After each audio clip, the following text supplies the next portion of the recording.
This episode is brought to you by the Colfax Avenue Business Improvement District. Looking for fun that's a little less fancy and a lot more Colfax? Even during VRT construction, your favorite street is bringing the vibes, food, fun, and unforgettable events. Show your love by visiting Colfax businesses or joining this spring for the Krabby for Colfax Seafood Boil fundraiser, the first annual Apothecary Tour, Big Wigs Bar Crawl, and the Colfax Avenue Community Cleanup. Support the places that make Denver, Denver. I mean, I love the people of Colfax. My favorite guy in a bathrobe, wig, cigar. So look, maybe I'll see him there. I'd love to see him there. That's what makes Colfax Colfax. You don't know who you're going to see. Colfax is always open, always authentic, and always worth the trip. Get all the event details and sign up at colfaxav.com. That's colfaxav.com. Today on CityCast Denver. There's no better way to spend a summer afternoon than soaking in good vibes on a killer patio. So now that it's full-on patio season, I invited our newsletter editor and resident foodie Peyton Garcia to talk through our patio no-nos and share all the places that make us say, "Patty, oh yeah." Today is Wednesday, June 15th, 2022. I'm Bree Davies, and this is CityCast Denver.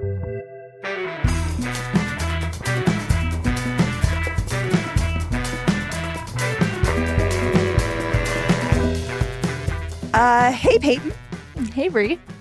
We're talking patios today because, it's summertime. And honestly, I had a little bit of qualms thinking about talking about this because how hot was it this weekend? So hot. But that makes me, I don't know, that if you go to the right patio.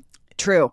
It still can be awesome. And I will say, when it's this hot and you go inside, it's freaking winter. They've got the AC on to 45 degrees. So it sucks to be inside. That's such a good point. We went somewhere this weekend where that I was anticipating that being the case. And Greg is like, why do you have a sweater? It's 96 degrees out. And I was like, because we're going to walk in here and it's going to be 30. I shouldn't have to carry my puffy coat around in the dead of summer, but I do. I mean, you saw me. I brought a blanket to Westward last week. I know. So you're right. So patios do serve a nice purpose when they're done right, which is what we're going to talk about today. And I'd love to start there with what makes a good patio. So Peyton, to you, what makes a good patio? So when I'm looking for a good patio, I am all about the view. I'm a real sucker for like second story patios where you get a view of the city and you get to kind of people watch. I also like patios that are stuck in the middle of like where a lot of people are walking. But I understand you kind of have different criteria. I do. This is a call out to a lot of breweries. String lights, picnic tables, and AstroTurf do not a patio make. I hate that personally. I think picnic tables are awful to sit on. I don't like sitting on them at parks. I don't know why I would go to a restaurant to do it. But the fact that a lot of places will do that and not have an umbrella is bananas to me. Yeah. It feels like sitting on the surface of the sun. Yeah, if you're not going to have umbrellas, you need to be like a lot of these beer gardens, which I do actually like. I like the vibe of beer gardens like Improper City. I like that whole vibe because there's like yard games happening and, you know, your dog is there and there's kids running around. I totally love that vibe. But yeah, if you're not going to have umbrellas, you need to have like trees and misters. Yes. Like you have to have some sort of shade or else, I mean, I can't go there. My husband would fry. He's a redhead. So those are just off the list for us if there's no shade.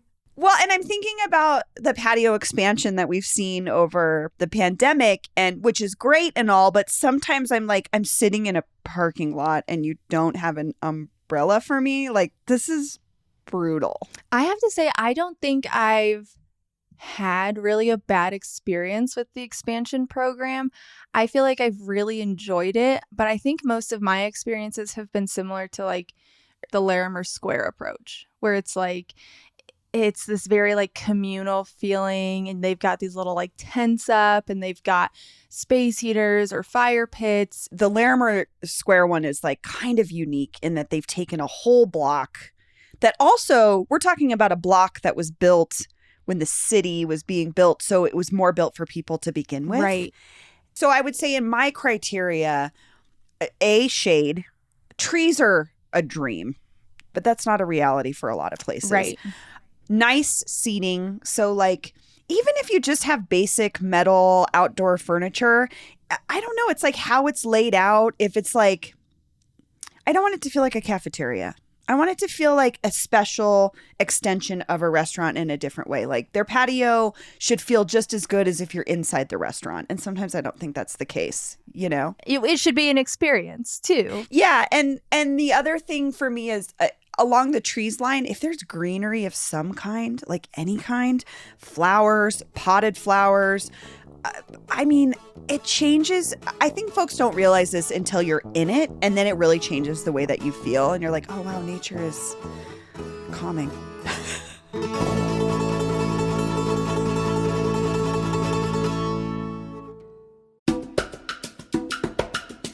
This episode is brought to you by Aura Frames.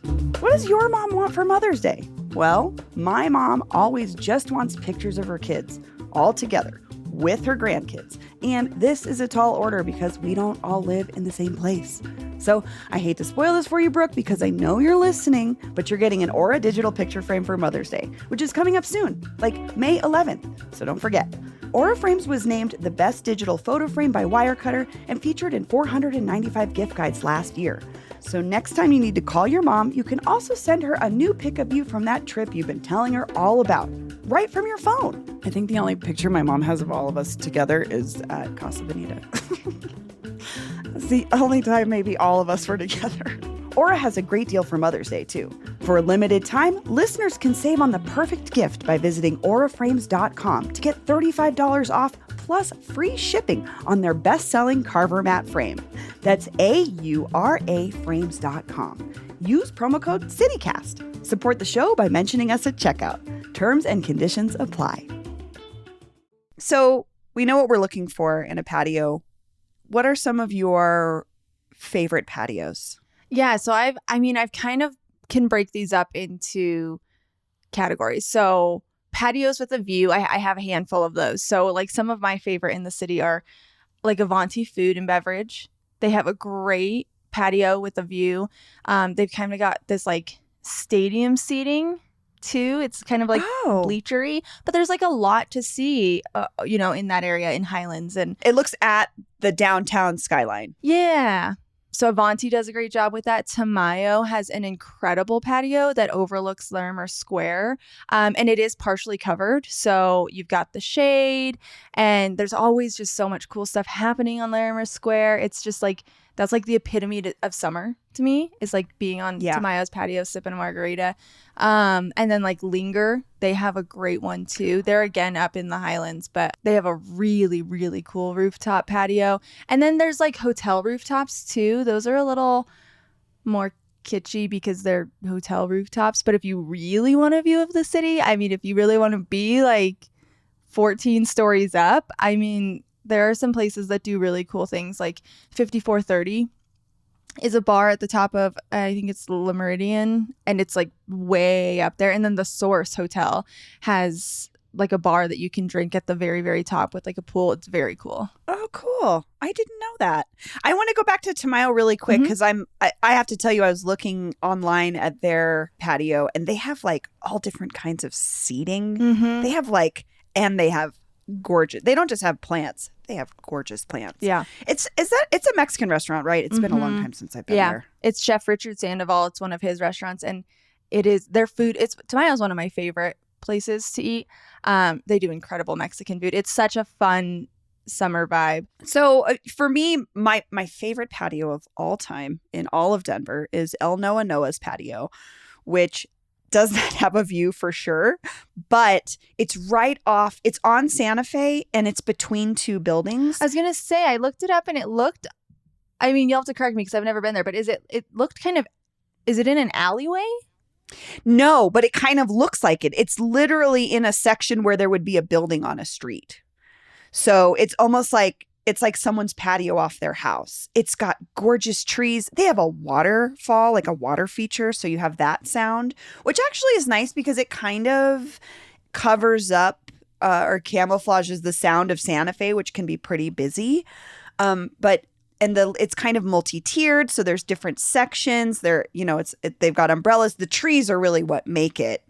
And then sometimes they have live music outside, and it's just like especially if you've been on Santa Fe during First Friday and it's kind of chaos, it's fun. But if you want to like take a breath, get a drink, have dinner, their patio is it's my favorite. So you can't see it when you're walking down Santa Fe. Is it one of those patios, or can you? It's not totally blocked off from the street, but it's just private enough that once you walk into the patio, you almost the street noise kind of disappears. Yeah. This makes me think of Bistro Vendome. Like, I actually don't think I've ever had a meal at Bistro Vendome, but I've gone there for like different food events and stuff, because they'll like Larimer Square, because it's right there on Larimer Square, and they do Slow Food Nation and other food stuff there, and you can slip onto their patio, and it really is like you're completely somewhere new. Like, you can't really see the patio from Larimer Square, and you go in and there's a lot of foliage. It's like really tucked away. It feels like you're in a little courtyard in Italy.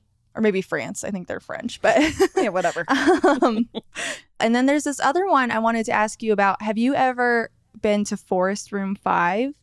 Oh, yeah. I've never been. It's been years. Yeah, I've never been, but I've heard about it. I've seen the photos online. And so, like, the whole idea is their patio is supposed to feel like you're in a forest, like you're camping. So they've got, like, these, like, wooden like log stumps that you sit on around totally like fire pits that are supposed to look like campfires, and they've got all these trees. I've never been, but it seems cool. So talk about being whisked away.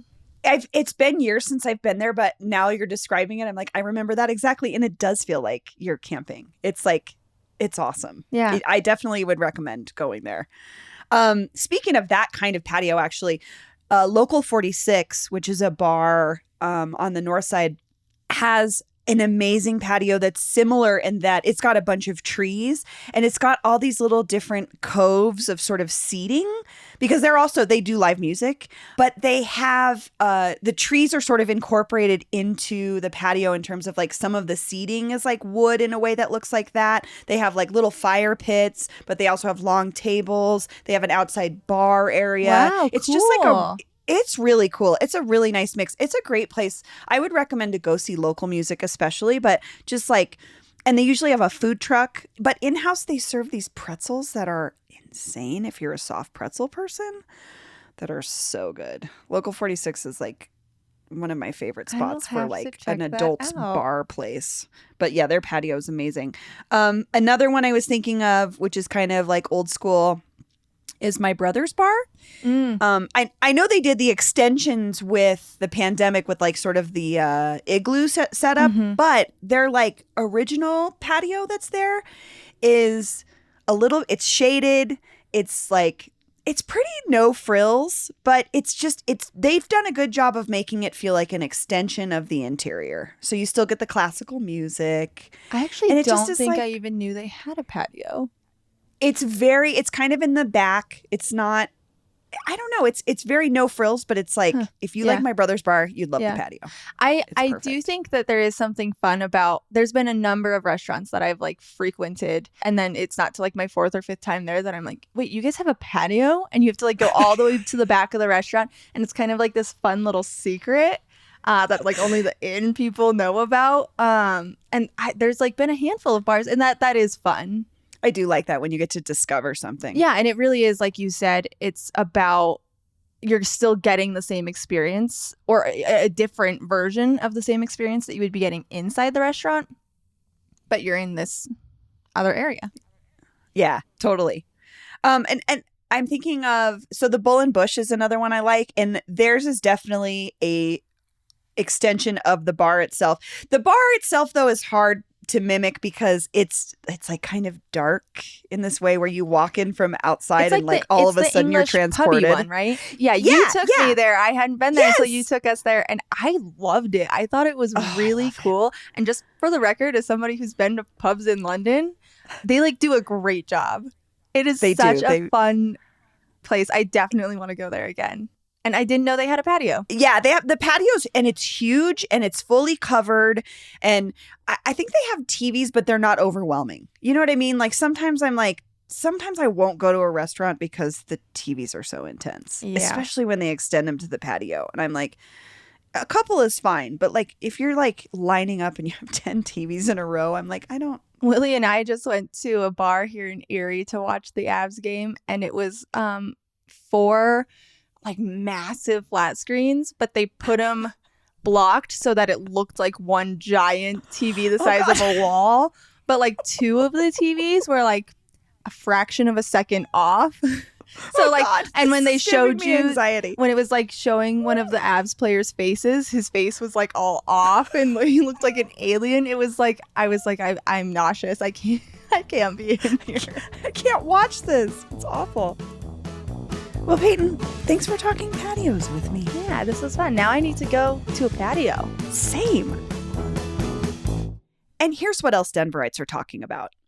Game 1 of the Stanley Cup Finals is tonight, and the Colorado Avalanche are taking on the 2-time defending champions, the Tampa Bay Lightning. Ball Arena is going to be packed, and there are watch parties planned all over the city, including the Avs' official watch party on the Tivoli Quad at Auraria. Also, in an effort to help out local bars and restaurants, the city of Denver is allowing permitted spots to expand outdoor dining areas. So don't be surprised if the excitement over the next couple of weeks is literally spilling out onto the streets, onto what they're probably going to be calling patios. And finally, Denver's dining scene got some major recognition over the weekend.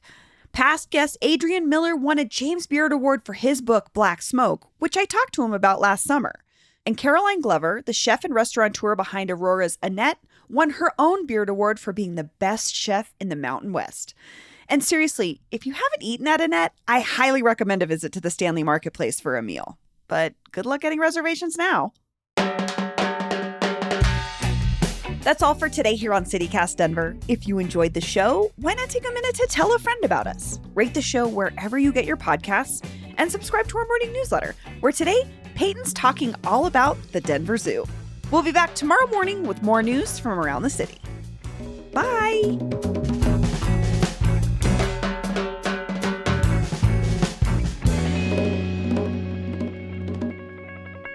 You ready, Peyton? You ready, Peyton?